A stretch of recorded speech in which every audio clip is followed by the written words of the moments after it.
And greetings and welcome to the QCast Season 3, Episode 10. Again, thanks to all of you that have tuned into the QCast and been so supportive, having a blast doing this. And one of the things I love about doing this is getting to meet people that I've never met before from the Division 3 world. And really excited about this one because live from Aberdeen, South Dakota is Coach Glen Miller, the head men's basketball coach of the University of St. Joseph of Connecticut men's basketball team. Glenn, how was the travel all the way out to South Dakota? How did that go for your squad? Well, it was a little difficult, but it went well. We took a bus from Connecticut to Logan Airport in Boston, took a JetBlue flight to Minneapolis, and then a Delta flight into Aberdeen. So we had a little work to do and a long layover in between flights, but it was a good experience, bonding time for our players. They enjoyed it. We thought great timing to do this because first we want to talk about the Small College Champions Classic. Really, really cool opportunity. Of course, my Illinois Wesleyan Titans will be facing your squad this weekend, so that's another reason to do this. But just a little bit about your team. First, you guys are 2-0 on the young season. You're ranked 13th in the D3Hoops.com preseason top 25 poll. You've really built a phenomenal program there. And of course, we'll talk about Coach Calhoun and his role and all that. But how are you feeling, Coach, at early going, 2 games in? How are you feeling about the season so far? We have a pretty good team. We have a good mix of experience and youth, and a lot of energy and enthusiasm. And our guys have the right approach and attitude.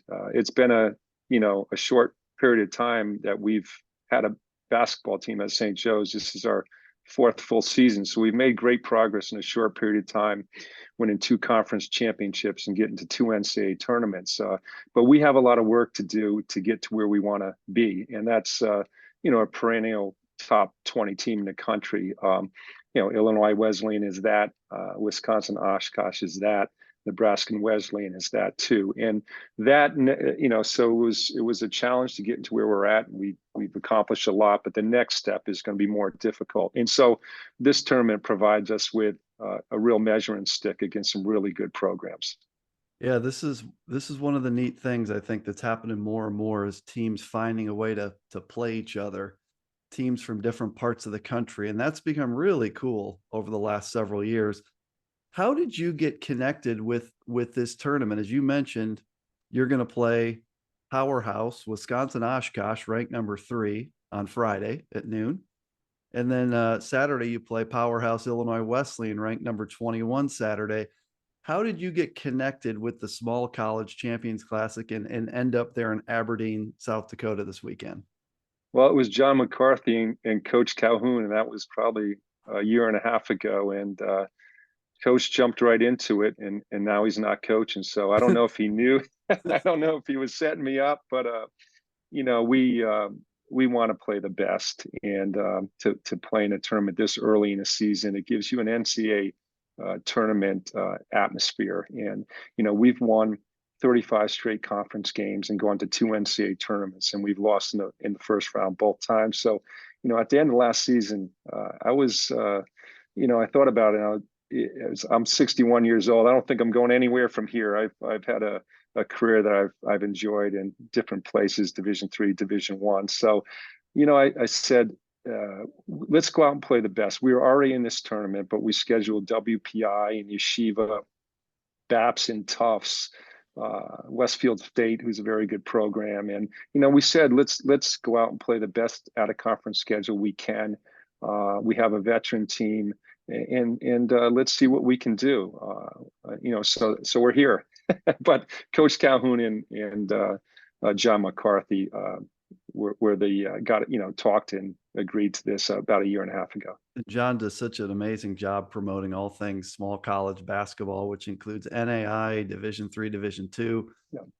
He's created the Bevo Francis Award, several tournaments, several other awards, has really shown a spotlight on small college basketball. I wanted to point out too, Coach, just for those that are tuning in, your background is really amazing in the coaching world. And I'm probably going to miss a thing or two here, but just so Bob, can people, you hold on? yeah, Bob, yeah, can you hold on 1 second? absolutely. And on the fly right there, QCast folks, it's the first time we've ever had a guest have to relocate rooms. I think Coach got kicked out of his room there. So we're back We have rolling.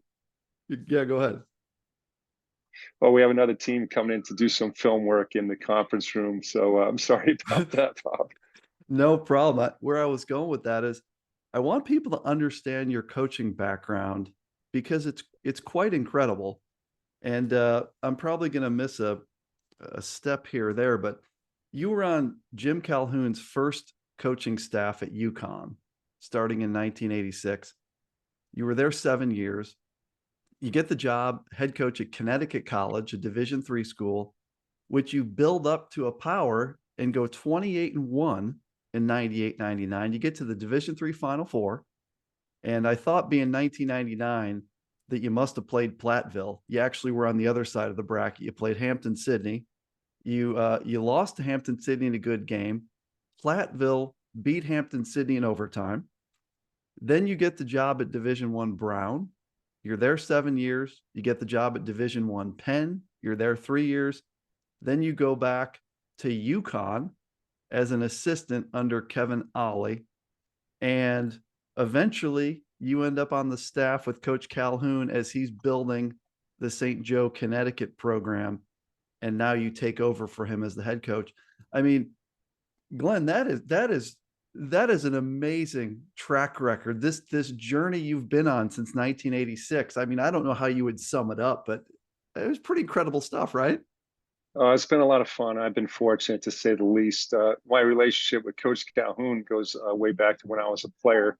Played 2 years at UConn, and I transferred out and played for Coach Calhoun at Northeastern University, where we had a lot of success. So that's where our relationship started. And then Coach gave me a great opportunity to get into coaching back in 1986. And back then you had the part-time position. Most people who are watching your podcast here won't know what that was, but the third assistant coach on the staff was limited to a rule came into effect with the NCAA where they were limiting your pay to, I think it was 12,000 a year off the school, and they limited how much you can make off of summer camp. So I decided the Connecticut College job opened. I grew up in that area. I decided, let me go. I can't support a family on the part-time salary at the Division I level at that point in time. So took the Connecticut College job, and what a great experience that was in a terrific Division III league, the NEFCAC. So that's what got it going. And again, that Division III experience was every bit as good as any experience I had at the Division I level, including 2 national championships at UConn. Talk about I guess the difference in coaching at the levels. I've had a chance to talk to several coaches about this. Would love to get your perspective. You've coached Division I, you've coached Division III. Are there differences in the role of the head coach at the different places? If so, what are the differences primarily between coaching Division I and Division III? Well, you're your own administrative assistant and travel agent. I can tell you that much. You have to multitask. You have a lot to do, but it's all worth it. And for young coaches starting out, that experience is a really good one. I do reflect, on our Division I experience, and we're as coaches, I think most coaches are really into individual development with your players. And what I would like to see change at the Division III level, at the very least, is when we come back to school, when classes begin, that we're allowed so many hours per week to work with our players to develop them. They're going to be in the gym anyway, and we're going to be at work. And I think Division III players should have that opportunity to develop as much as Division I players. Maybe not in the summertime because you have to be in summer school and budgets come into play there. But when you're back in school, I'd really like to see that change. We have kids that are in the gym every day. They want to be really good, and they should have the opportunity to be coached also. Yeah, there's a big push for that. I see that come across social media, Twitter, quite a bit as a push to be able to work with the student athletes earlier. So I think you have a lot of support for that. Glenn, talk about building or creating the men's basketball program at University of St. Joseph in Connecticut. I think 2017 was year number 1. Not to ask you to speak for him, but I've never heard the story of how did Coach Calhoun get wrangled into taking this Division III startup job? How did that play out? And then how did you get to be on his staff? I'm intrigued by all of that. Well, the school was going to go co-ed, and our president, Rona Free, wanted to do it with a bang. She needed to do something special to get it going, to increase our enrollment. And our athletic director at the time, Bill Cottarelli, was a former assistant coach for Coach Calhoun back in the mid '80s.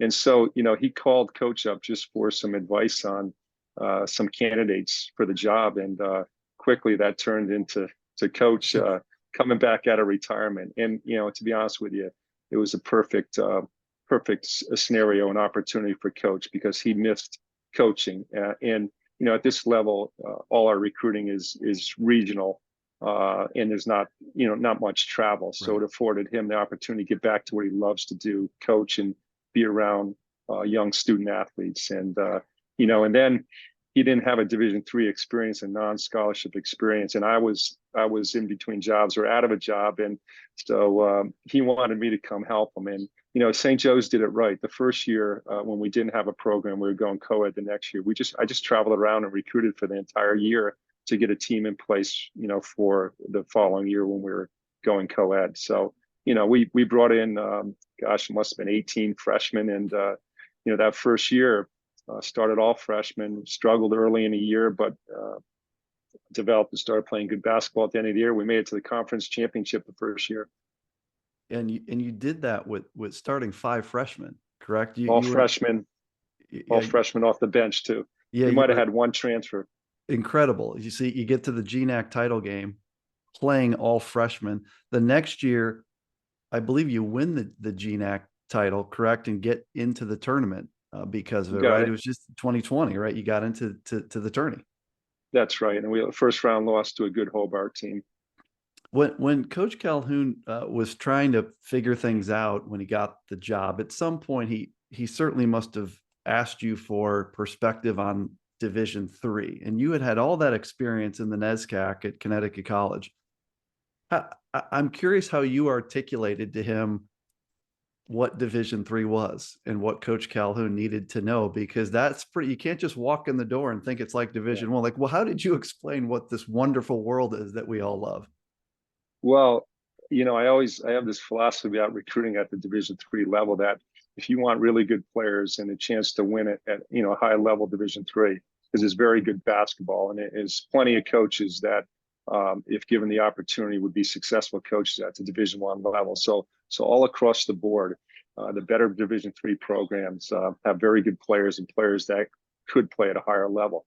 But when I was, when recruiting and evaluating kids, I would tell coach, if there's kids that are on a court with all Division I players, and they don't look out of place, they're comfortable playing. They might not be scoring a lot of points or dominating the game, but they're comfortable out there. That's probably a pretty good Division III player. And we've been fortunate enough to get a few Division I transfers and some other athletes that definitely would be comfortable playing with Division I players.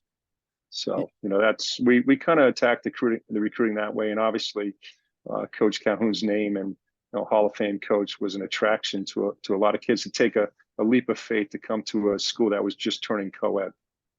I've had a chance to watch so many of your games the last couple of years since you guys have emerged as a top 25, as a contender. Have enjoyed the quality of the broadcast and the stream from your gym is awesome. Just about your current team, you're ranked number 13. You're 2-0. I watched your opener against Yeshiva because we were going to play them in our opener, and I have a pretty good feel for your squad. Let me ask you about JC Martin first. He's a preseason first team All-American. He's averaging 12.5 points a game here in the early going. But boy, as a lead guard type player, what a fantastic player JC Martin is. Talk a little bit about your senior and JC Martin. Well, he has a motor. He's quick, and we'd like to be a fast break team, get up and down the floor with organization and discipline. And he certainly can ignite our fast break, and he has the ability to get into the lane and draw the defense and kick out.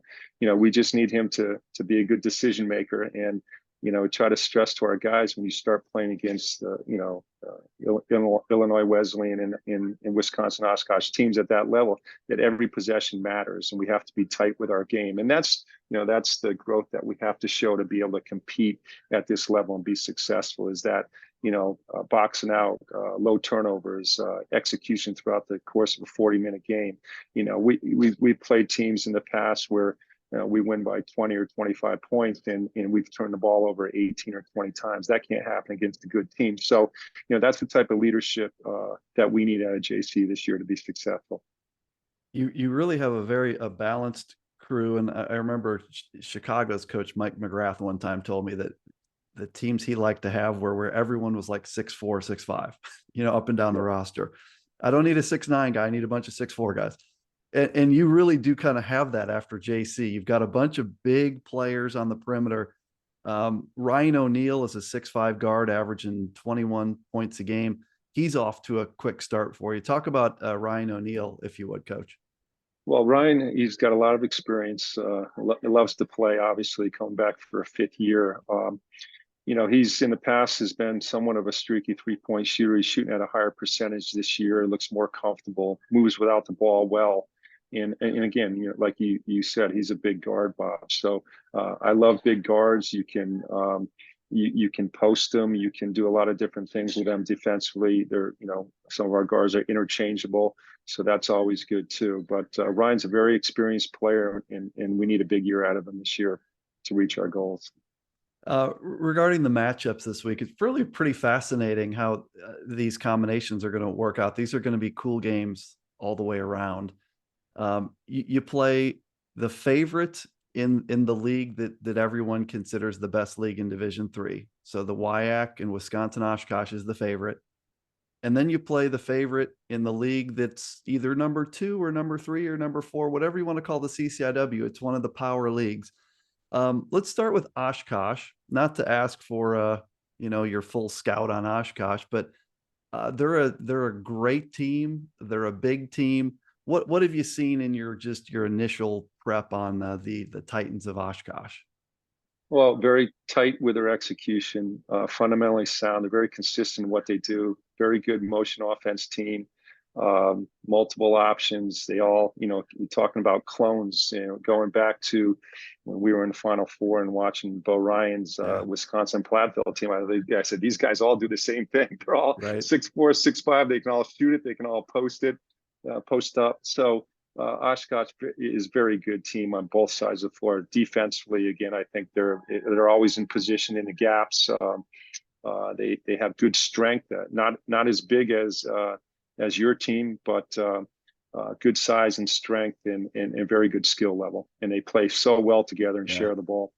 It always amazes me with them too. I saw them in person last season, and on paper it says 6'4" or 6'5", and then you get to the gym and these kids don't look 6'4", 6'5". They are big, strong Wisconsin kids.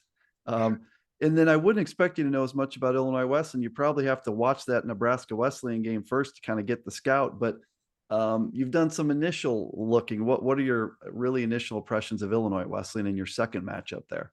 Well, I mean, we're not going to play against teams with their size the rest of the year, I don't think. And I think as the year goes on, they're going to get better and better. Their first game against Yeshiva, which I watched the game last year. And you'd be surprised, Bob, how many of us coaches just get onto people's websites and watch games at this level. So I've seen enough of them to know, how good they are, and they've been good for a long time. But again, I think they're finding themselves offensively. Their scoring is going to get better and better.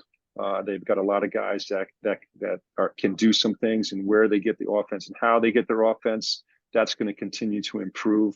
They're such a great rebounding team too. They're plus 12.5 on the backboard, over 12 offensive rebounds a game. And they just have so many good pieces in physical teams. So I have the utmost respect for them.